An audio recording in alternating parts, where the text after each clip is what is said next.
orang-orang yang kadang kurang bahkan tidak setia kepada Tuhan.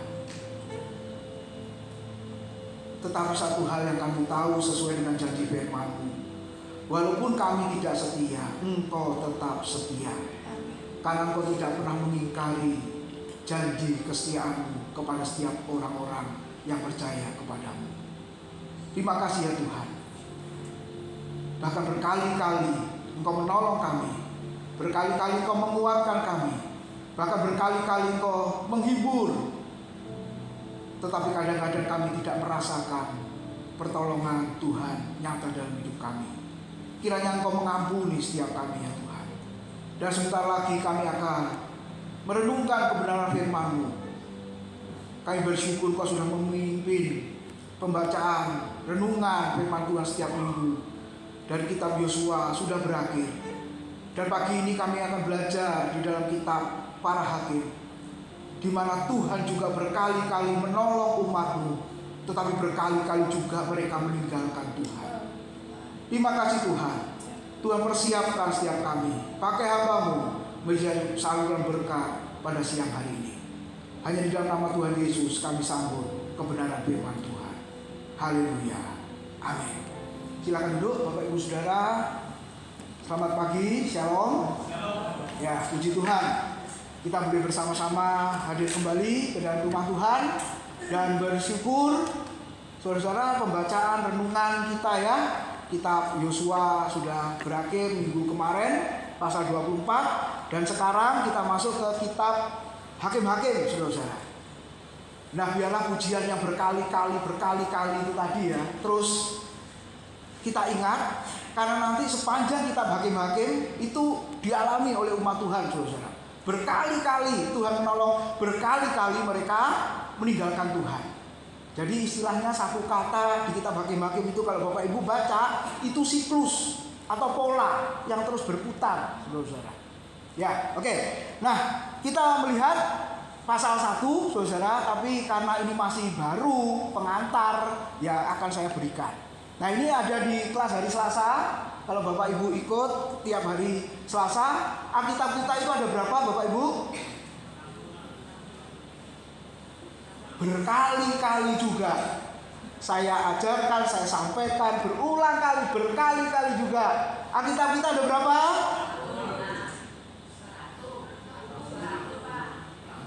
Berkali-kali juga Bapak Ibu menjawab 66. Berkali-kali juga Bapak Ibu menjawab 1.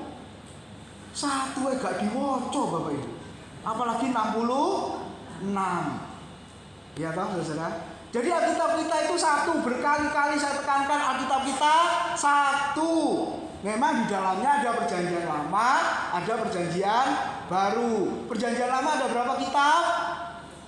Tuh, 39 kitab. Perjanjian baru ada 27 kitab. Kalau di total jumlahnya 66 kitab. Oke ya, ini berkali-kali loh Bapak Ibu ya. Oke, lalu ada pembagiannya. Nah, ini penting, saudara-saudara. Kalau tidak tahu strukturnya, nah ini sudah dibahas di panjang lebar di hari Selasa ya. Ada kitab Taurat ada berapa? Berkali-kali juga saya sampaikan. Ada berapa? 5. Kejadian, Keluaran, Imamat, Bilangan, Ulangan. Kitab sejarah ada berapa? Berkali-kali. Oh yes, ini topiknya berkali-kali hari ini. Ada berapa? Hitung ya Bapak Ibu ya. 12. Dari Yosua sampai kitab Esther. Lalu kitab puisi ada berapa? Berkali-kali juga. Berapa? 5. Dari Mazmur, Amsal, Pengkhotbah, Kidung Agung. Lalu kitab Nabi besar ada berapa? Yesaya, Yeremia, Ratapan, Yeskiel, Daniel. Ada berapa?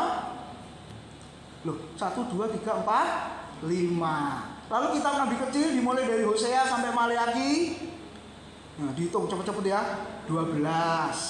Udah ya, berkali-kali itu ya. Yang perjanjian baru 27. Kitab Injil ada berapa? 4. Matius sampai Yohanes. Kitab sejarah ada yaitu Kisah Para Rasul. Kemudian surat Paulus kepada jemaat ada berapa? Akeh ini ya saudara-saudara ya. Ada yang ngomong 12, ada yang ngomong 13, karena 13 surat Ibrani termasuk. Ya, lalu ada kitab atau surat umum. Jadi bukan ada surat pribadi lalu surat umum. Bukan hanya ditujukan pada jemaat tertentu, pada semua orang, yaitu dimulai dengan Ibrani atau Yakobus, 1-2 Petrus, 1-2 Yohanes, 3 Yohanes dan Yudas. Lalu kitab Wahyu, yaitu kitab nubuat, Bapak Ibu Saudara. Nah, ini secara garis besar. Nah, sekarang kita masuk ke kitab Hakim-Hakim. Nah, jadi isi secara ringkasnya supaya Bapak Ibu nggak bingung gitu ya. Kitab peralihan antara zaman Yosua dengan zaman nanti raja-raja Israel. Mulai muncul di kitab apa saudara? Samuel itu ya, Raja Saul pertama kali dipilih. Nah, sesuai dengan namanya, kitab ini diambil dari para tokoh, atau boleh dikatakan ada berapa itu? 12 laki-laki, ada 1 hakim perempuan namanya bukan saya yang jelas Pak, ya bukan saudara, Deborah. Jadi dihitung 13. Oke ya Bapak Ibu. Nah, jadi mereka itu disebut panglima atau pemimpin perang, juga sebagai hakim sesuai namanya, juga sebagai pemimpin ibadah ya, sebagai imam juga, lalu sebagai nabi juga boleh karena mengajarkan firman Tuhan. Nah, intinya mereka itu adalah orang yang berpengaruh ya Bapak Ibu, baik terhadap sukunya sendiri ataupun secara global Bapak Ibu Saudara. Nah, dari yang pertama tadi ini hakim siapa? Yang terakhir siapa saudara? Ini kira-kira kalau saudara masuk surga terus dites Yesus satu-satu begini, kira-kira dikembalikan ke Graha Family apa enggak saudara? Atau dikembalikan ke family gathering ya saudara-saudara? Nah, ini Simpson dirantai, mata buta, dan doanya ini luar biasa. Tuhan, sekali lagi, ya, jadi bukan berkali-kali lagi ya. Sekali lagi ini Tuhan, kau beri kekuatan kepadaku. Nanti pasal-pasal berikutnya, beri kekuatan kepadaku. Kemudian kita mengatakan apa saudara? Walaupun dirantai, ya, tangan, kaki, mata buta, permintaan dia yang terakhir supaya Tuhan beri kekuatan, yaitu apa? Meruntuhkan tiang-tiang itu sehingga rubuh, banyak yang mati di situ. Nah, jadi itu doa-doa terakhir ya, kartu as Bapak Ibu. Dan Tuhan dengarkan itu. Oke, nanti kita sampai di sana. Nah, sekarang kita lihat. Nah, ini bedanya ya Bapak Ibu. Kalau di kitab Yosua itu ada pemimpinnya, betul ya, dari Musa kemudian Yosua. Mungkin ketika kita baca kitab Hakim-Hakim, mungkin kita juga bertanya, loh, Yosua kok tidak meregenerasi, gitu ya, saudara? Kok tidak memberi orang lain untuk dilatih menjadi pemimpin? Kalau Musa jelas, saudara, Yosua ikut dia sejak muda, kemudian dijadikan pemimpin setelah Musa mati. Tapi Yosua, Bapak Ibu, tidak. Ya, saudara, jangan tanya saya, ini pertanyaan yang sulit, saudara. Karena di kitab Hakim-Hakim di pasal awal sudah dijelaskan itu setelah Yosua mati. Nah, nggak disebutkan Yosua itu pilih siapa untuk menggantikan. Ya, jadi di kitab Yosua ada figur pemimpin, di kitab Hakim-Hakim tidak ada pemimpin. Sehingga ini ayat kuncinya, 2 ayat yang sama. Hakim-Hakim 17 ayat 6 dan 21 ayat 25. Baca sama-sama. 23. Pada zaman itu tidak ada raja di antara orang Israel. Terus setiap orang berbuat apa yang benar menurut pandangannya sendiri.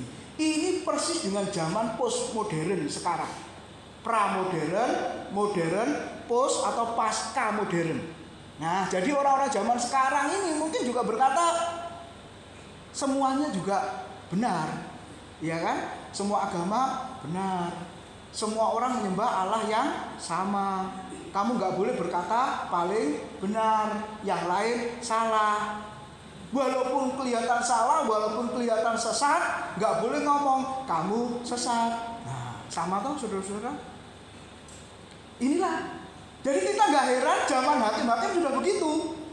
Karena menurut dikatakan apa? Setiap orang berbuat mengatakan yang benar atau ada yang benar menurut pandangannya sendiri. Kalau menurut aku itu benar, ya aku lakukan. Nggak peduli yang lain salah, itu urusanmu. Yang penting aku memikirkan itu benar, ya sudah itu benar.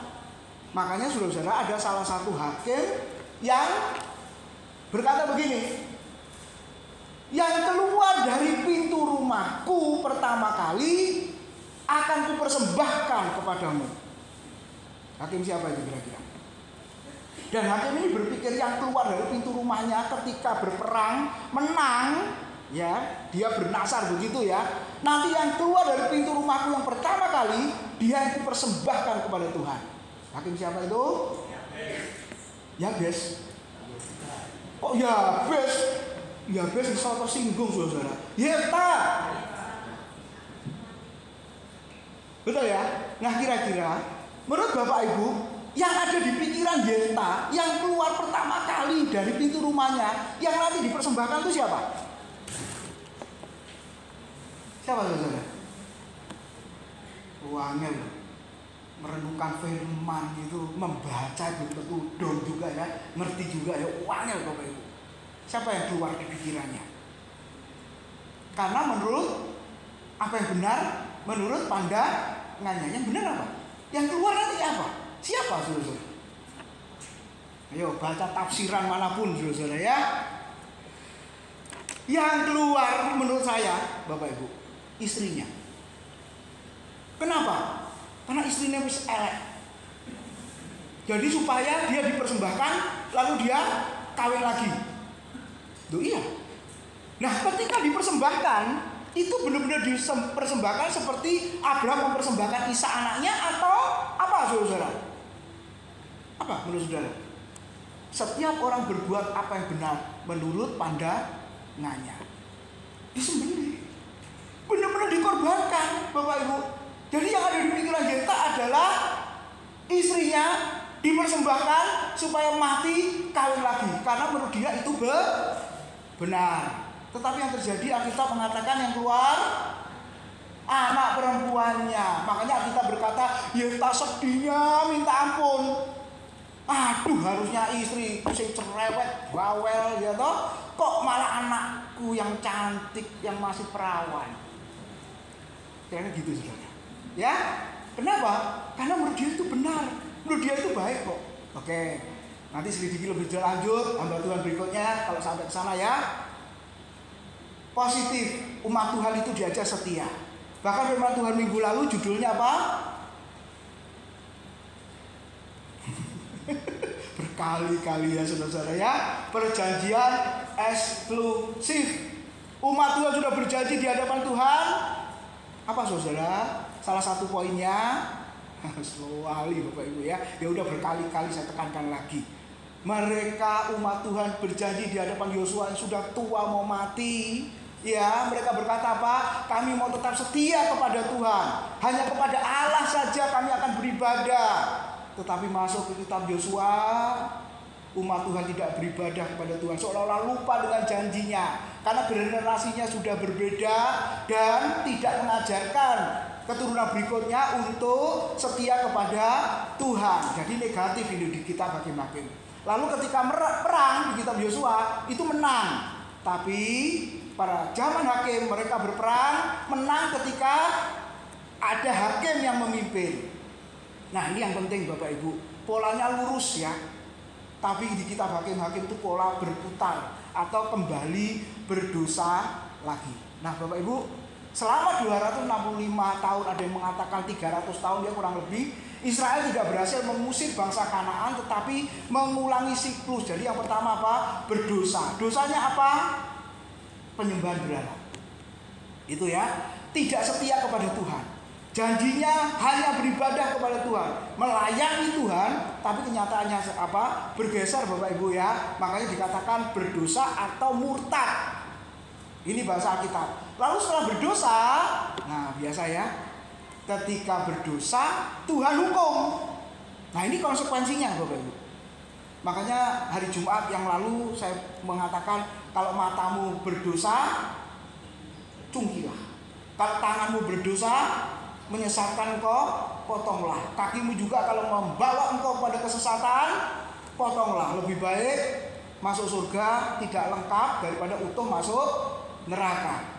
Nah, itu figuratif. Sebab kalau itu literal, banyak mata kita yang buta ya, cungkil semua soalnya, saudara-saudara. Tangan juga dipotongin betul sampai habis gitu, saudara-saudara. Tapi itu figuratif yang menunjukkan bahwa akibat berdosa itu sangat mengerikan. Seperti mata dicungkil, tangan dipotong, kaki dipotong. Jadi jangan berbuat dosa. Nah, itu yang dimaksud Tuhan Yesus. Nah, setelah mereka berdosa dihukum Tuhan, yaitu apa? Ditindas. Ya, saudara-saudara, dijadikan kerja rodi, ya, dipaksa, kemudian diperangi, dibuat kelaparan dan lain sebagainya. Nah, setelah ditindas merasa sulit, lalu solusinya apa, saudara? Berteriak. Umat Tuhan berdoa, berteriak, Tuhan tolonglah, gitu ya, saudara-saudara ya. Terus Tuhan dengar nggak kira-kira? Berkali-kali umat Tuhan berteriak, berseru, berdoa, berkali-kali juga Tuhan menyatakan pertolongannya. Nah, akhirnya Bapak Ibu lihat, Tuhan membangkitkan seorang hakim. Dan ketika hakim itu memerintah, Bapak Ibu Saudara, maka orang Israel bertobat. Lalu Tuhan beri kemenangan, musuh-musuh dikalahkan. Terus setelah itu apa, saudara? Enak ya? Ada pertobatan, musuh-musuh dikalahkan, amanlah daerah itu, saudara. Rakyat mengalami kenyamanan, sukacita, tidak ada teror, tidak ada perang lagi. Terus dengan kata lain hidup damai. Setelah itu apa, saudara? Hakimnya akan mati. Ya, setelah hakimnya mati, penyakitnya kambuh. Orang Israel berbuat dosa lagi, yaitu apa? Penyembahan berhala. Kalau Bapak Ibu baca mulai pasal 2 ini udah muncul. Ya, hakim yang pertama keponakannya Kaleb, namanya Otniel, anak Kenas, adiknya Kaleb itu hakim yang pertama. Itu sudah muncul sudah siklus ini. Ya. Nah, saya baca tulisan yang menunjukkan siklus ya, nggak tahu tulisannya siapa. Jadi sebenarnya ketika saudara belajar kitab hakim-hakim ini harusnya apa? Ya, orang percaya masa kini hendaknya belajar dari bangsa Israel dan hakim-hakim yang terus berputar dalam siklus murtad, ditindas, menderita, dibebaskan, dipulihkan. Nah, jadi tulisannya begini, saudara. Setelah bekerja dapat bekerja dapat apa? Kerja paksa, gratisan. Akhir bulan atau awal bulan depan dapat gaji. Betul ya, saudara? Bekerja lalu dapat gaji, terus setelah dapat gaji belanja. Ya, biasanya awal bulan mal rame. Superindo, Hoki rame biasanya, saudara ya. Tapi enggak tulisan itu. Jadi setelah bekerja dapat gaji, bukan belanja, tapi bekerja dapat gaji, bayar hutang. Setelah bayar hutang, apa, saudara? Hutang lagi. Loh, senyum-senyum, saudara ya. Jadi bekerja sekuat tenaga sampai lembur-lembur, bukan siang jadi kenangan, malam jadi impian, tapi siang jadi malam, malam jadi siang. Setelah dapat gaji, bayar hutang, hutang lagi. Pertanyaannya, ini siklus berputar enggak? Hutangnya lunasnya kapan? Kira-kira enak enggak hidup yang begitu, saudara? Enggak enak. Ya, enggak enak. Nah, kehidupan bangsa Israel seperti itu, Bapak Ibu. Nah, ini temanya. Kemurtatan, pembebasan, kemunduran rohani, lalu anugerah Tuhan di dalam pemulihan. Nah, Bapak Ibu, jadi kesimpulannya apa? Oh, ini belajar pengantar PL singkat ya, hanya beberapa menit ke depan. Jadi kesimpulannya kita belajar kitab para hakim adalah bangsa Israel memerlukan seorang raja. Dipimpin hakim-hakim tidak beres, saudara. Terus mengikuti siklus ya, terus berputar selama 265 tahun sampai 300 tahun. Dan Alkitab mencatat hanya dalam pemerintahan Raja Daud bangsa Kanaan akhirnya dikalahkan. Amin. Itu pengantarnya. Pulang, selesai. Belum. Nah, ini yang kita renungkan. Judul firman Tuhan pagi ini adalah sama-sama disertai Tuhan tawar hati. Kira-kira ini ada yang aneh nggak, saudara-saudara? Mungkin saudara berkata, aku disertai Tuhan, aku dipelihara oleh Tuhan. Tapi waktu disertai Tuhan, merasa tawar hati. Dan itu yang terjadi ayat 19. Kita baca Hakim-Hakim 1 sama-sama. Dan Tuhan menyertai suku Yehuda sehingga mereka menduduki pegunungan itu, tetapi mereka tidak dapat menghalau penduduk yang di lembah, yaitu penduduk Kanaan, sebab orang-orang Kanaan itu mempunyai kereta-kereta besi. Terjemahan literal, kereta perang dari besi. Bapak Ibu bisa bayangkan, Tuhan menyertai suku Yehuda. Suku Yehuda bangga disertai oleh Tuhan. Tetapi ketika melihat bangsa Kanaan memiliki kereta perang dari besi, apa saudara? Kecil hatinya. Nah, Bapak Ibu punya perasaan begitu enggak kira-kira? Sampai hari ini Tuhan menyertai. Tapi yang dilihat di depan, ya, saudara, generasi Z, nah anak-anak sekarang ini, ya, saudara yang ikut generasi Z ya, kalau saya sih sudah kedaluarsa Bapak Ibu ya. Ini anak-anak zaman sekarang ini pinter-pinter. Bapak Ibu, pinternya di mana? Dia sekolah, dia cari duit. Zaman saya dulu sekolah ya sekolah aja. Betul ya, saudara. Tapi anak-anak sekarang ini ya sekolah ya cari duit. Ya caranya nggak tahu. Kalau perlu nggak perlu ke rumah, maunya pergi jauh. Kenapa, saudara? Nah ini kekhawatiran orang tua ya. Tuhan menyertai.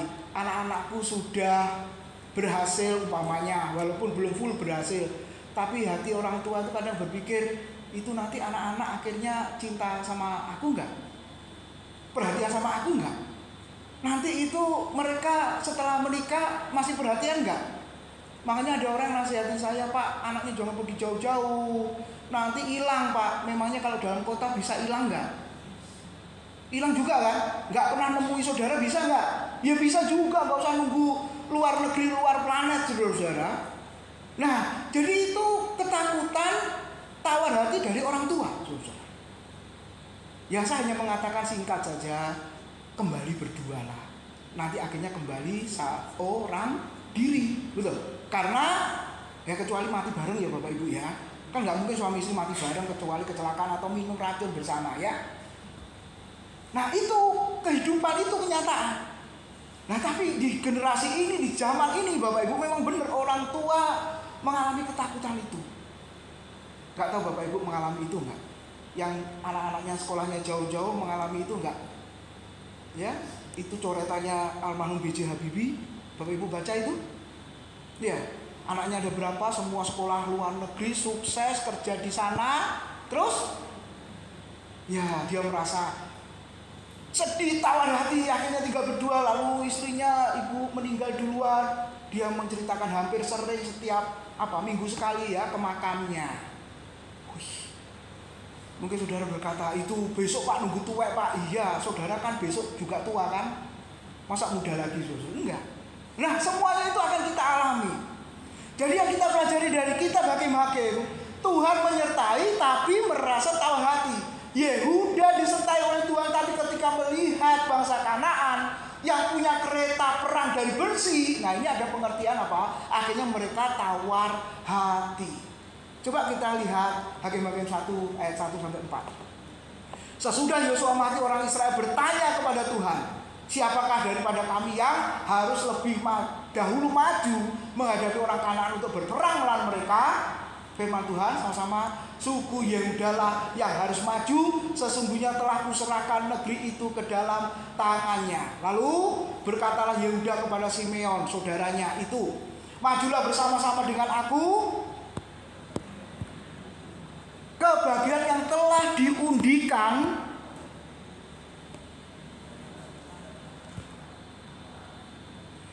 kepadaku, dan baiklah kita berperang melawan orang Kanaan, maka aku pun akan maju bersama-sama dengan engkau ke bagian yang telah diundikan kepadamu. Lalu Simeon maju bersama-sama dengan dia. Maka sama-sama majulah suku Yehuda Lalu Tuhan menyerahkan orang Kanaan dan orang Feris ke dalam tangan mereka, dan mereka memukul kalah orang-orang itu dekat Besek, 10.000 orang banyaknya. Apa yang dikatakan kitab Amsal 24 ayat 10? Sama-sama. Jika engkau tawar hati pada masa kesesakan, kecillah kekuatanmu. Terjemahan lama, jikalau pada masa kesukaran tawarlah hatimu, maka kuasamu pun akan lemah adanya. Bapak Ibu, Yehuda disuruh Tuhan maju berperang. Tuhan punya pertimbangan apa? Saudara, menyuruh suku Yehuda untuk pertama kali maju berperang. Orang Israel bertanya, yang maju berperang ini suku apa? Lalu Tuhan tadi menjawab, suku Yehuda. Bapak Ibu, ketika maju perang, ya, terus yang maju duluan, saudara, biasanya yang kuat apa yang sedang atau yang lemah? Yang di depan tentara itu yang kuat, yang lemah atau yang sedang?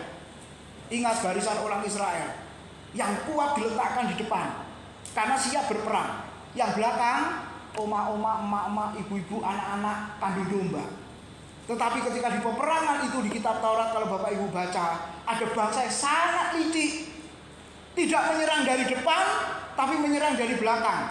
Dan belakang itu ada anak-anak, ada ibu-ibu, ada oma-oma, ada binatang-binatang. Bangsa apakah itu? Amalek, Bapak Ibu. Itu bangsa yang licik. Nggak mau front to front ya, depan-depan tapi main belakang, Bapak Ibu. Nah, walaupun Yehuda itu kuat, dipilih Tuhan, diprioritaskan Tuhan untuk maju berperang, ketika tawar hati, akhirnya keberaniannya, kekuatannya jadi lemah apa enggak, saudara? Nah, bukankah Bapak Ibu juga begitu ya? Kita semua juga begitu. Kita merasa kuat, kita merasa hebat, tapi ketika melihat di depan kita, waduh, ini apa bisa? Apa mungkin menghadapi semua yang ada di depan? Akhirnya jadi kecil hati apa enggak, saudara? Jadi tawar apa enggak? Nah, itu yang dialami oleh suku Yehuda. Nah, yang kita renungkan pagi ini adalah bagaimana sikap kita ketika kita mengalami tawar hati itu. Nah, yang pertama, tadi ayat 1 ya. Ulang di situ Bapak Ibu. Sesudah Yosua mati, orang Israel bertanya kepada Tuhan. Nah, ini sikap yang mungkin sederhana, saudara-saudara, ya, simpel, bertanya kepada Tuhan. Nah, bertanya kepada Tuhan ini bicara apa ini? Ya, berdoa. Setuju nggak, saudara? Berbicara kepada Tuhan. Ya, kita berdoa, berseru, berteriak. Betul, Bapak Ibu? Berdoa ya, setuju ya? Nah, kita berdoa, kita bertanya kepada Tuhan, lalu kita memuji Tuhan, kita menyembah Tuhan. Itu berarti kita yang berbicara kepada Tuhan. Betul? Terus kita berharap Tuhan menjawab kan? Nanti ayat yang kedua ya, Tuhan menjawab. Nah, Tuhan menjawabnya melalui apa? Firman, Bapak Ibu Saudara. Nah, katakanlah saudara sedang berbicara. Pernah enggak ketemu orang lawan bicaramu yang banyak ngomong dari awal sampai pulang? Pernah enggak? Kalau telepon WA memang lebih baik jangan disaut. Kalau Zoom juga jangan disaut ya, suaranya jadi kacau gitu. Tapi kalau lagi ketemu ngobrol, dia itu ngomongnya dari awal sampai pulang, dari kenyang sampai lapar lagi. Ya pesan makanan lagi, kalau makannya di kafe, ngobrolnya di kafe, ya, saudara. Terus menurut saudara gimana? Ini mencet orang ini ya, ngomong terus dari awal sampai akhir. Betul, saudara. Benar merasa kesal? Ya. Kira-kira Bapak Ibu Saudara, saya dan saudara ini ngomong terus sama Tuhan nggak? Ya, berdoa, menyanyi, memuji, menyembah. Itu kita memberi kepada Tuhan. Kita mengucapkan segala sesuatunya kepada Tuhan, mengungkapkan isi hati kita kepada Tuhan, segala sesuatu yang kita alami, kita sampaikan di hadapan Tuhan. Terus Bapak Ibu beri kesempatan Tuhan bicara apa enggak? Kira-kira Tuhan punya perasaan yang sama enggak kira-kira? Ini umatku, ini anakku, ini jengkel kan ya, ngomong terus dari awal sampai akhir. Kapan aku ngomongnya? Nah Bapak Ibu, doa dan firman itu seperti koin itu loh Bapak Ibu ya. Itu uang 1.000 ya. Wah kok kecil Pak Tino, tapi zaman itu uangnya api ini bentuknya. Nyimpen uang ini enggak? Siapa tahu besok jadi bahan langka, ini harganya mahal Bapak Ibu. Simpen aja kalau punya ini ya. Saya punya banyak ini, tak simpen. Gitu ya. Nah, kalau Bapak Ibu punya uang hanya satu sisi, entah itu 100.000 lah katakanlah, yang nolnya banyak ya, 100.000. Terus sisi sebelahnya nggak ada, kosong. Kira-kira uang itu termasuk uang apa gambar uang? Iya, uang apa gambar uang? Itu hanya gambar uang, ada nilainya? Enggak, jujur. Kalau satu sisi tidak ada, nggak ada nilainya, nggak ada artinya Bapak Ibu. Makanya harus ada sisinya. Nah, sampai Rasul mengatakan, Kisah Rasul 6 ayat 4, dan supaya kami sendiri dapat memusatkan pikiran dalam doa dan pelayanan firman. Mungkin hari ini ada yang berpikir, yang penting aku kan aktif doa malam Pak. Betul. Terus firmannya kapan? Anggaplah doa malam. Terus firmannya kapan kira-kira? Menurut saudara, kapan? Lalu ada orang apa enggak ini? Hah? Firmannya kapan kira-kira? Yang baca Alkitab semakin merosot ya. Di rumah, betul? Masih dibaca enggak itu? Hari Selasa itu loh firmannya. Jadi melalui kitab Hakim-Hakim ini saya mengajak kepada Bapak Ibu, harus satu koin dua sisi. Itu baru lengkap, itu baru bernilai, itu baru ada harganya. Kalau hanya salah satu saja, enggak berlaku, enggak bernilai. Amin. Semoga saudara diam merenung akan disampaikan firman Tuhan. Ya, sebab para rasul pun berkata, supaya kami sendiri dapat memusatkan pikiran dalam doa dan firman. Ini nggak bisa dipisahkan, ini nggak bisa dilepaskan. Seringkali orang hanya bertanya kepada Tuhan, hanya berbicara kepada Tuhan, tapi orang itu tidak mau mendengar Tuhan berbicara. Sehingga di dalam kehidupan kita, bagaimana bisa memperoleh yang namanya kekuatan, bagaimana bisa memperoleh yang namanya bimbingan, bagaimana bisa memperoleh yang namanya hikmat untuk menjalani kehidupan kita yang sulit, yang berat ini. Oleh sebab itu Bapak Ibu, ayo kita kembali ke dua hal. Ya, bagikan uang itu tadi. Sebab kalau hanya salah satu saja gambarnya, tidak ada artinya. Nah, saudara lihat nih, saya dan saudara ya, ingin tahu jawaban Tuhan? Amin, Bapak Ibu. Semua ingin tahu jawaban Tuhan?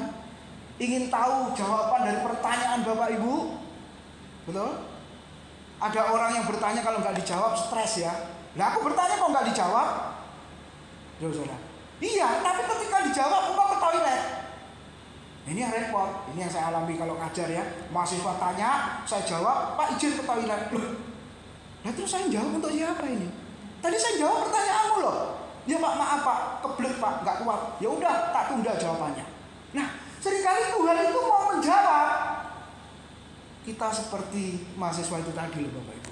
Nggak ada waktu untuk mendengarkan jawaban Tuhan. Punya kesibukan A, B, C. Sehingga kita tidak mendengar apa yang Tuhan jawab. Nah sebenarnya simpel kok. Ingin tahu jawaban Tuhan? Ya baca Alkitab.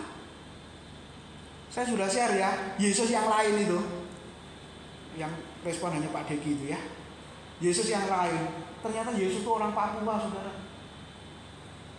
Karena yang ngomong orang Papua. Kalau yang ngomong orang Jawa ya Yesus orang Jawa. Jadi nanti akan banyak Yesus, saudara. Dan yang ngomong ini pendeta. Coba lihat. Kalau saudara tidak baca Alkitab pasti menemukan Yesus yang lain. Dan ternyata yang dipalsukan hanya 3 ya. Yesus lain, Injil lain, Roh Kudus lain. 2 Korintus 11 ayat yang ke-4. Jadi kalau ingin tahu jawaban Tuhan, bacalah Alkitab. Kita akan menemukan Yesus yang benar, kita akan menemukan Injil yang benar, kita akan menemukan Roh Kudus yang benar. Ayo sekarang kita lihat ya, ini survei ya Bapak Ibu ya. Negara pembaca buku terbanyak. Ini ada, saudara googling aja nanti ketemu.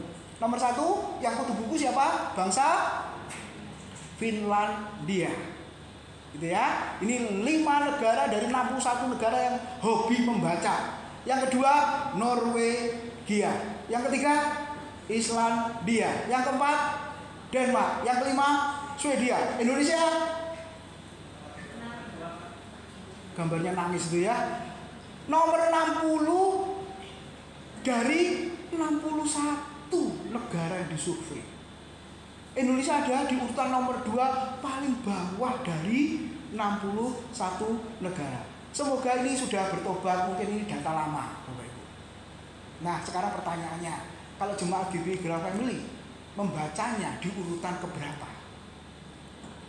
Oh kapan-kapan mau disurvei ya. Nah Bapak Ibu, bagaimana kita bisa dengar suara Tuhan? Bagaimana kita bisa mendengar jawaban Tuhan atas hidup kita Bapak Ibu? Lalu Tuhan menjawab apa di ayat yang kedua? Suku Yehuda lah. Ya jelas ya, ayat 2 firman Tuhan. Jadi Tuhan berbicara melalui firman-Nya.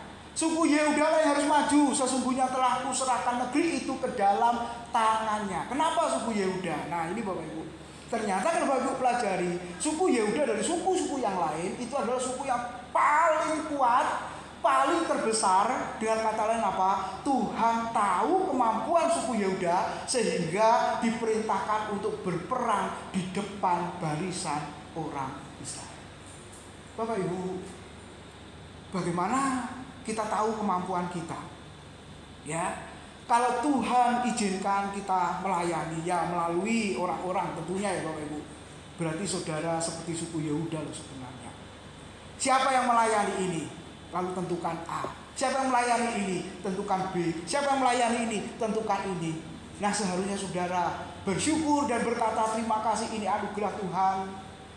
Sehingga seolah-olah Tuhan mau mengatakan kamu mampu untuk itu, kamu bisa untuk itu. Dan ternyata Tuhan memberikan talenta, kata Alkitab apa? Berdasarkan kesanggupan, kemampuan yang dimiliki oleh hamba-hambanya. Lalu kenapa suku Yehuda? Nah ini yang luar biasa ya. Karena Kristus dari suku Yehuda. Yesus telah berperang pertama kali melawan dosa dan kuasa gelap. Jadi kalau mau bicara PR, Yesusnya itu di mana Pak? Ini di kitab Hakim-Hakim Bapak Ibu sudah muncul di pasal pertama. Suku Yehuda lah yang berperang pertama kali. Firman Tuhan mau mengatakan kepada kita, Yesus Kristus lah yang berdiri di depan, berperang pertama kali melawan kuasa si jahat itu. Bapak Ibu Saudara, percayakah kita kepadanya? Percayakah kita dengan sepenuh hati? Saudara, segenap hati, bukan sesuka hati. Seringkali saya mengatakan begitu kan. Melayani sepenuh hati apa sesuka hati? Percaya sepenuh hati atau sesuka hati? Nah ini yang kadang-kadang kita berpikirnya beda kan. Melayani Tuhan, iya Pak, kesenanganku di situ Pak. Oh berarti engkau melayani Tuhan dengan sesuka hati. Kenapa? Karena hobimu tersalurkan. Pelayanan bukan masalah menyalurkan hobi Bapak Ibu. Ya, pelayanan itu pasti nggak enak, iya. Berkorban itu pasti nggak enak, iya. Karena ada yang kurang, ada yang apa saudara? Yang sakit itu pasti. Jadi aku senang melayani, diubah Bapak Ibu. Walaupun aku nggak senang melayani karena itu diberikan Tuhan dan Tuhan tahu itu kemampuanku, aku akan melakukan dengan segenap hati. Amin, saudara. Kenapa? Kristus ada di depan kita. Dia yang pertama kali berperang untuk kita, saudara. Jadi Tuhan menjawab melalui firman-Nya. Kita bertanya, kita berbicara, Tuhan yang menjawab. Nah sekarang yang kedua, ayat 3 perhatikan. Ini ada yang aneh nggak menurut saudara? Lalu berkatalah Yehuda kepada Simeon saudaranya itu, majulah bersama-sama dengan aku kebahagiaan yang telah diundikan kepadaku, dan baiklah kita berperang melawan orang Kanaan, maka aku pun akan maju bersama-sama dengan engkau. Kebahagiaan yang telah diundikan kepadamu. Lalu Simeon maju bersama-sama dengan dia. Bapak Ibu, Yehuda dengan Simeon kuat mana, besar mana? Yehuda. Ya memang secara keluarga anak sulungnya Yakub itu siapa yang pertama? Yang jadi ke-12 suku Israel itu loh. Yang pertama Ruben, Simeon, Lewi, Yehuda. Dari istrinya yang namanya Lea. Bapak Ibu ya. Jadi Simeon ini pokoknya. Ya, Yehuda kan anak keempat. Ya, ada yang menafsirkan, oh iya Simeon kan pokoknya, kakaknya. Jadi menghargai kakaknya. Gitu ya saudara-saudara. Tapi kalau saya lihat di sini saudara-saudara, ini kan terbalik. Harusnya apa? Yang lemah minta bantuan yang kuat. Setuju? Betul kan? Yang kekurangan minta bantuan yang lebih. Betul? Yang nggak mampu minta bantuan yang mampu. Betul? Nah, seharusnya Simeon yang lemah, yang kecil, yang nggak berdaya minta bantuan kepada Yehuda yang kuat. Tetapi Alkitab mengatakan enggak. Ini enggak terbalik, saudara-saudara. Seharusnya yang lemah Simeon minta bantuan yang kuat, Yehuda. Tapi justru Alkitab mengatakan Yehuda minta bantuan yang lemah, yaitu Simeon. Majulah bersama-sama dengan aku, hei Simeon. Lalu Simeon maju bersama-sama dengan dia. Bapak Ibu merasa kuat, merasa hebat, minta bantuan kepada yang lemah, itu kalau nggak rendah hati nggak mungkin bisa. Kalau sudah merasa mampu, merasa hebat, minta pertolongan, kalau perlu nggak usah. Aku mampu, aku bisa kok. Di Perjanjian Baru ada seorang hamba Tuhan yang namanya Apolos. Nanti baca di 1 Korintus ya. Di situ dijelaskan Apolos itu seorang hamba Tuhan, filsuf dari kota Alexandria. Ketika dia mengajar tentang Yesus, lalu ada rekan Paulus yang lain yang namanya Priscilla dan Aquila. Ini suami istri yang sebenarnya orang awam kalau boleh dikatakan. Nggak pernah belajar teologi atau akademis ya secara langsung. Tapi ketika mendengar apa yang diajarkan Apolos itu tidak sesuai, Bapak Ibu lihat. Setelah mengajar, Priscilla dan Aquila memanggil Apolos, lalu diberitahu, Alkitab berkata tentang jalan Tuhan. Apolos tidak berkata begini, aku yang sekolah teologi, kamu gak pernah sekolah teologi kok. Aku yang pendidikannya tinggi, kamu gak pernah sekolah kok. Kamu mau ngomong apa, kamu mau ngajarin apa. Bisa kan begitu saudara? Nah kalau orang yang sombong gak mungkin mau, saudara. Tapi Alkitab mencatat Apolos, seorang filsuf cendekiawan, dia mau diajar oleh Priscilla dan Aquila. Dengan kata lain apa saudara? Mau belajar dari orang lain. Bapak Ibu setiap mendengar khotbah hari Minggu, ya mungkin saudara dengar saya atau Pak Bambang, saudara dapat apa? Lalu ketika dengar hamba-hamba Tuhan yang lain tamu, menurut Bapak Ibu atau Bapak Ibu kira-kira pernah enggak mempelajari sesuatu dari hamba Tuhan yang berbeda itu? Atau jangan Pak pokoknya bicara ya wis lah Pak. Begitu saudara? Kalau saya enggak. Saya perhatikan hamba Tuhan A, tamu ya, hamba Tuhan B, termasuk Pak Bambang juga. Oh, kenapa bisa ngomong begini ya? Kenapa bisa menjelaskan begini ya? Oh, ini ngomongnya begini ya? Oh, ini begini. Sampai hari ini saya mempelajari. Bapak Ibu yang renungan, saya juga mempelajari dari Bapak Ibu. Sampai saya berkata kepada salah seorang, ya nggak saya sebut ya, aku nggak bisa seperti kamu. Aku kaku, iya Pak Tim tuh kaku, kayak besi. Berapa den Tony? Gak usah ditekuk. Kaku. Makanya viewernya yang nonton Pak Tim kan sedikit karena kaku. Iya bener. Saya sama Pak Bambang itu nonton sidik loh Pak. Pak cek loh. Paling dikit Pak. Bersyukur saya. Ternyata jemaat yang lain nonton banyak. Ada salah satu yang nonton ribuan. Yang menyampaikan gak sadar kalau ditonton ribuan. Saudara gak perhatikan dong? Perhatikan Bapak Ibu. Wes ojo WA-an tok Bapak Ibu ya. Itu kegiatan gereja kita. Saudara perhatikan kalau perlu komen di situ. Puji Tuhan, yang komen hanya orang-orang tertentu saja, hanya 3 yang komen. Terima kasih firman-Nya, amin. Kadang tak tambah jempol gitu tok saudara. Iki jemaatnya lain mana itu ya? Saya belajar dari Bapak. Luar biasa, bagus-bagus. Awal-awal kaku, tapi lama-kelamaan lebih bagus dari saya. Saya bersyukur.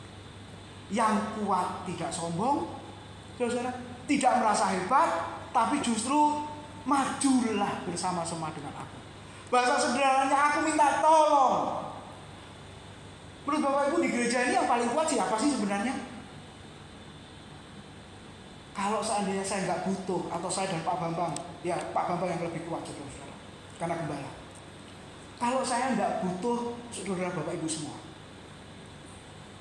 Pak Bambang terima tamu, iya Pak ya. Terus mimpin pujian juga, gitarnya di begini mimpin pujian juga, lalu khotbah, kolektor juga menjalankan. Kira-kira langsung masuk mitra keluarga nggak kira-kira?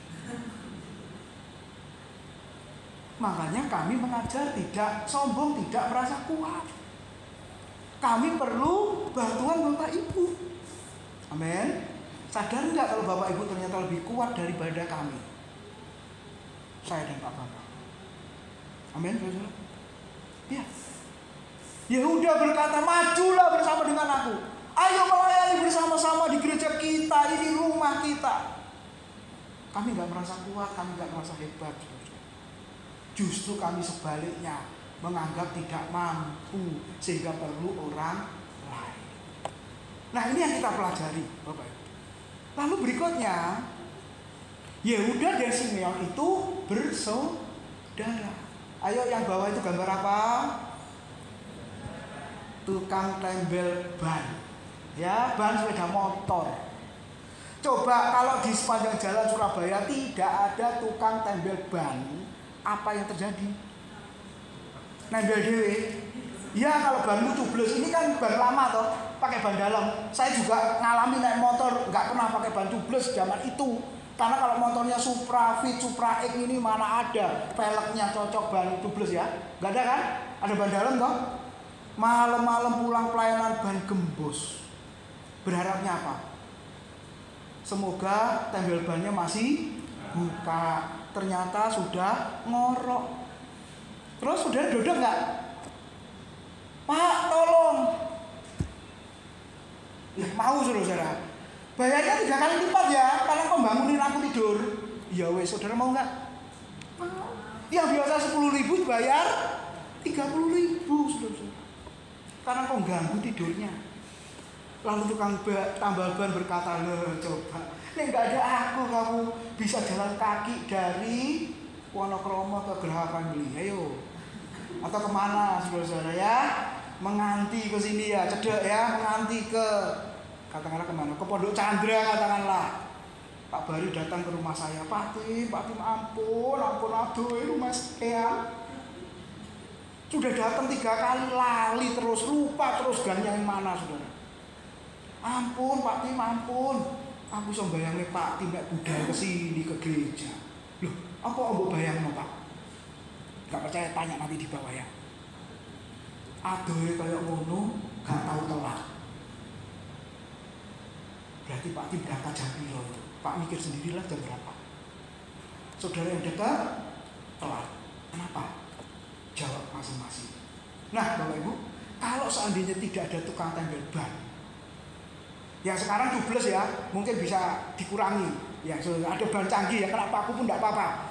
Yang tubles kan dikasih cairan ya, 35.000 itu ya, satu ban ya. Jadi kalau kena paku atau apa, pakunya dicabut, tutup sendiri. Wah, lama-lama tukang tembel ban juga nggak laku, saudara-saudara. Harus ganti profesi jadi apa? Pendeta. Gitu ya. Wah, sekarang canggih. Ya, ban saya juga tak kasih cairan karena ditawarin sama Planet Bannya itu ya. Pak, kasih cairannya sekalian. Berapa? 35.000. Ini aman Pak, kena paku, pakunya Pak cabut, nutup sendiri. Wih, canggih. Mobil ada nggak? Mobil ya nggak perlu 1 botol Pak, bisa 3 botol itu Pak. Ya 100.000 kira-kira kalau mau. Jadi kena paku, cabut, nutup sendiri. Wah, hebat. Nah, Bapak Ibu, yang lemah, nah ini siapa sih yang memandang tukang tambal ban ya?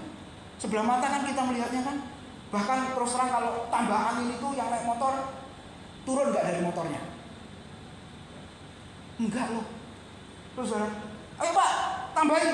Kalau mobil sih nggak apa-apa ya. Orangnya di dalam ya, karena kepanasan di luar. Isi semua. Tapi kalau motor, tukang tambal ban di bawah. Ya seyogianya saudara turunlah, menghargai dia juga manusia. Nggak ada dia saudara nyebul sendiri. Ayo. Nah Bapak Ibu, sesama anggota tubuh 1 Korintus 12 ayat 12 sampai 27 itu Paulus jelas. Apakah semua tubuh itu mata? Ayo bayangkan kalau semua tubuh itu mata, ayo cantiknya di mana? Wih lah kok mata-mata gitu ya? Adakah semua tubuh itu tangan? Ayo kalau semua itu tangan. Adakah semua tubuh itu kaki? Ayo kalau semua kaki. Nggak ada kan? Wah ini analoginya Paulus bagus sekali saudara. Sebagai anggota tubuh ternyata di situ apa? Saling membutuhkan. Walaupun kelihatannya kecil dipandang oleh sebelah mata. Coba kalau nggak ada dari kelingking. Kalau Bapak Ibu baca ayat 7 dan seterusnya, itu Raja Adonibezek ya dipotong ibu jarinya, tangan dan kaki. Coba kalau nggak ada ibu jari, saya pegang mic-nya gimana kira-kira? Coba. Kalau nggak ada ibu jari saya, pegang mic-nya gimana?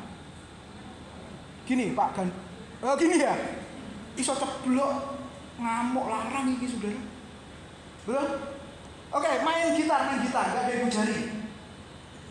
Gimana? Loh saya main gitar loh. Terus nggak ada kelingking, yang melodi nggak ada kelingking. Itu ritmenya kan kelingking juga kadang main kan? Kan nggak ada kelingking gimana kira-kira? Waktu doa malam di apartemennya Pak Sarip itu, kan saya main gitar loh, masih ingat ya Pak ya? Itu jari tengah saya ini nggak bisa nekuk yang kiri. Jadi kalau kunci D, menderita saya. Iki ya belum sempurna di nekuknya. Dosa. Coba lihat. Ya. Semua berfungsi nih. Kaki nggak ada ibu jarinya, gimana bisa jalan dengan sempurna? Dengan kuat? Nggak bisa. Saudara nggak boleh berkata, Pak, aku elek. Siapa sih ngomong elek? Aku. Kok tahu kamu elek? Cermin sih elek, bukan kamu. Pak, hidupku pesek. Elek Pak. Loh, Bapak Ibu, itu bukan elek loh. Apa namanya? Keunikan. Ayo ngomong di sebelahmu. Kamu gak pesek loh ya. Tapi apa? Itu keunikanmu yang tidak dimiliki oleh yang lain. Amin, saudara. Jadi gak boleh saudara, Pak mataku kayak gini Pak, jelek Pak, selendro ini Pak. Enggak, itu keunikanmu yang tidak dimiliki oleh yang lain. Nah Bapak Ibu, di dalam anggota tubuh Kristus, ya, saudara berkata aku terima tamu terus Pak. Loh, coba kalau nggak ada terima tamu, bingung loh. Aduh Pak, kok singer terus Pak? Kapan BL ya? Ya ngomong sama Bu Like, aku BL. Loh, kalau nggak ada singernya juga. Nah Bapak Ibu lihat ya. Nah yang saya bersyukur dan selalu berkata aku maklum itu adalah multimedia. Kenapa? Karena aku nggak bisa. Mungkin yang online berkata, iki kok suaranya kadang ada, kadang hilang. Mereka nggak tahu kendalanya apa. Saya pas nggak datang, saya ikut YouTube. Loh, kok hilang suaranya? Langsung Paula tak tanya, kok hilang suaranya? Pak Tim silakan datang ke sini. Tak kasih tahu kesulitan dan kerumitannya. Ya wes aku tahu rumit. Iya saudara. Coba kalau nggak ada multimedia ya, ya Natal senyum terus ya. Aku gak marah sama kamu loh ya, friend. Nah kamu lihat, semua penting, semua berperanan, nggak ada yang kecil besar, menonjol tidak. Seringkali orang maunya yang tampil, tapi yang di belakang itu keunikan masing-masing dan saling membutuhkan. Kalau ibu bapak nggak ada kelingkingnya, lalu telingamu gatal pakai jari apa? jempol. Telingamu tambah lebar nanti. Melingking kan? Betul? Jadi jangan sampai di antara kita yang merasa kecil tidak dibutuhkan. Simeon tidak berkata, ya udah kamu minta bantuan yang lain saja yang lebih kuat dari aku ini suku kecil kok. Enggak, Bapak Ibu. Jadi yang kuat minta bantuan yang lemah. Kalau yang lemah minta bantuan yang kuat itu biasa. Saudara. Tapi yang kuat minta bantuan yang lemah itu menunjukkan kerendahan hati. Lalu yang ketiga, yang terakhir. Nah ini penting Bapak Ibu. Ternyata ayat yang keempat dikatakan sama-sama dikit lagi 5 menit. Maka majulah suku Yehuda, lalu Tuhan menyerahkan orang Kanaan dan orang Feris ke dalam tangan mereka, dan mereka memukul kalah orang-orang itu dekat Besek 10.000 orang banyaknya. Yang ketiga, di tengah tawar hati itu tetap tidak boleh berkompromi.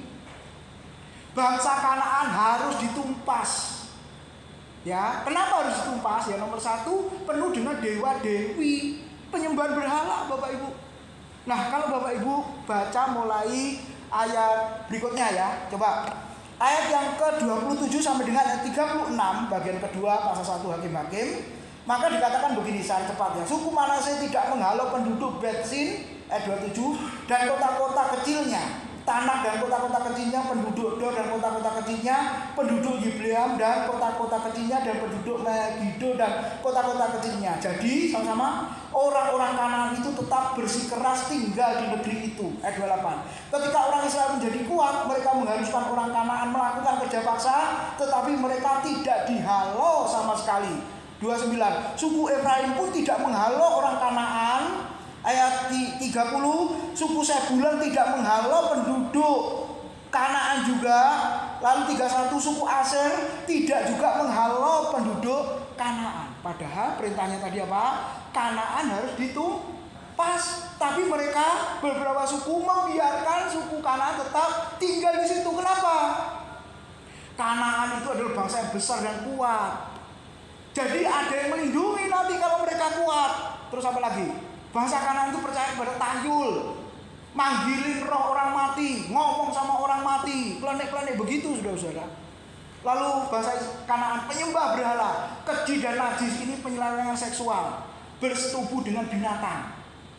Makanya bangsa Israel berkata, tumpas habis, sebab kalau tidak kamu akan dipengaruhi. Dan ternyata betul ya Bapak Ibu. Alkitab tadi mengatakan apa? Bangsa Israel bertoleransi, membiarkan tapi kebablas. Toleransi harus toleransi, ada batasnya, Bapak Ibu. Tapi kalau tidak ada batasnya, namanya apa? Kompromi. Dan ini keras Bapak Ibu bangsa Israel. Ya, nah kompromi dalam hal apa? Salah satunya yang ditegur apa? Perkawinan campur. Artinya apa perkawinan campur? Menikah dengan orang yang tidak seiman. Hati-hati Bapak Ibu. Ayo yang muda-muda ya, perhatikan nih firman Tuhan. Mungkin awalnya toleransi, gak apa-apa Pak, dia sudah janji ikut aku kok Pak. Oke, setelah itu diberkati karena ikut engkau anak Tuhan. Terus setelah menikah kembali, akhirnya engkau ke gereja seorang diri. Katanya menikah. Mana?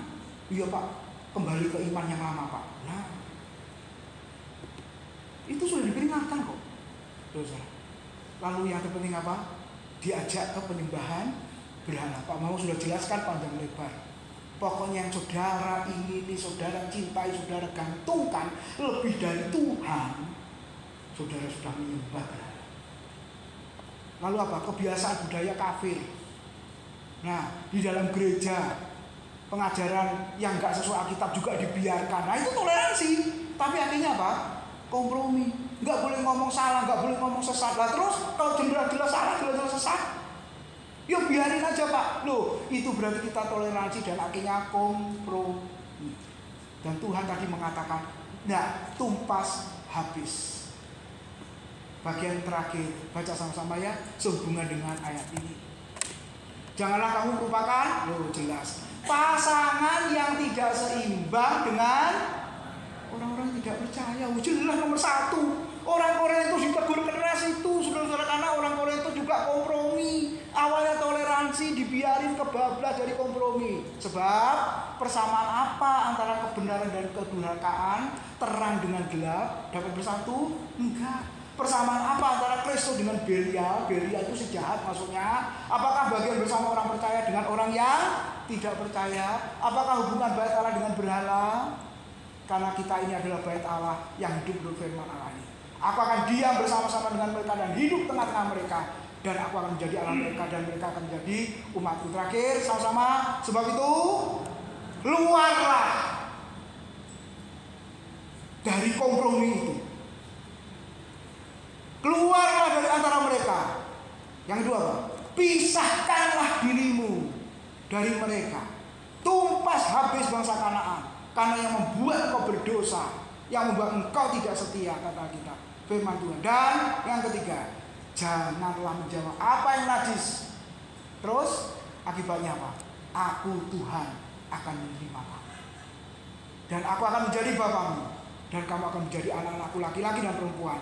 Demikianlah firman Tuhan yang maha kuasa. Ini pasal 1 kitab Hakim. Minggu depan pasal 2 dan seterusnya. Kiranya Tuhan memberkati. Mari kita berdoa. Terima kasih buat kebenaran firman-Mu siang hari ini. Kami sudah belajar di kitab Hakim pasal 1. Tuhan, Kau menolong setiap kami. Kami tidak mau memiliki kehidupan yang terus berputar-putar tanpa arah dan tujuan. Tapi kami mau keluar dari perputaran itu Tuhan, untuk menuju ke tujuan yang Tuhan kehendaki. Biarlah ketika Engkau berbicara, kami boleh siap terus mendengarkan. Bukan hanya Tuhan mendengarkan kami berdoa, tapi kami mengizinkan Engkau berbicara kepada setiap kami. Terima kasih Tuhan. Biar berkat firman Tuhan menjadi bagian yang indah dalam hidup kami. Dalam nama Tuhan Yesus kami sudah berdoa. Amin.